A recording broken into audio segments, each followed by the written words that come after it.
another topic, and that's very straightforward question. The biggest technological limitations for immersion cooling.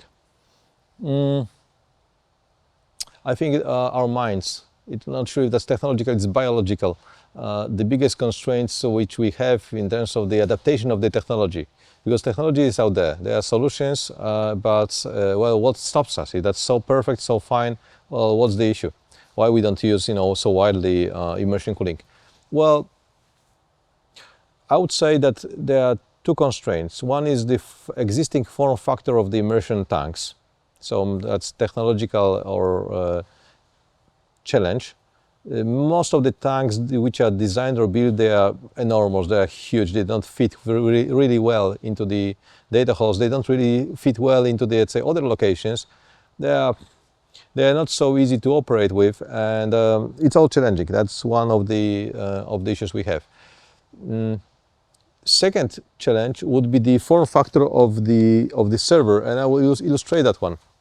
For now, we have most of the servers are made for the air cooling, so they leave a lot of space and they are pretty deep.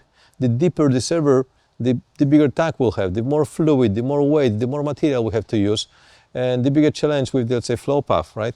With the proper saturation of the server areas with the fluid flow. So I guess we are waiting for both immersion tank suppliers and server suppliers to create something which will be as much compact and as much powerful and as much affordable as possible. For now, that's one of the, let's say, mechanical challenges which we have.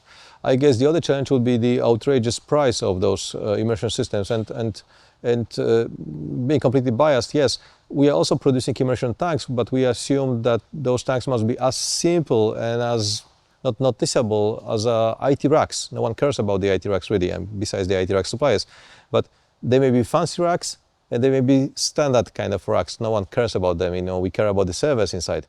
So I guess that's the way we would like to think about the immersion tanks. It should not be that much pricey as it is right now. And I hope we are making the difference in the industry. So this would be the most the biggest challenge in the adaptation of the technology from the mechanical and affordability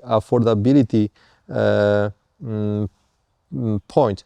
But there are also some challenges regarding us users. We basically don't want to have our hands dirty, because immersion cooling means that there will be oil film on the server. You'll need to use those gloves. It may be so messy. It's not like laboratory kind of, white space, sacred white space. It's just, let's say, usual kind of, business. I mean, getting somewhere in the, let's say, tight, area, getting into the tank, removing that oily server. We would like to have laboratory conditions. So we need to learn immersion. We need to, let's say, embrace the immersion and the results, and basically learn to get our hands dirty. Because, well, there are tanks already which are affordable. There are fluids which are affordable. There are tanks which are easy to install in the different applications, different locations. It's in our heads mostly. And I guess the immersion will find its place very, very soon. Maybe not now, not in the moment. There'll be some early adopters. But eventually, the immersion cooling will be one of the major standard methods in the industry, specifically for the edge applications.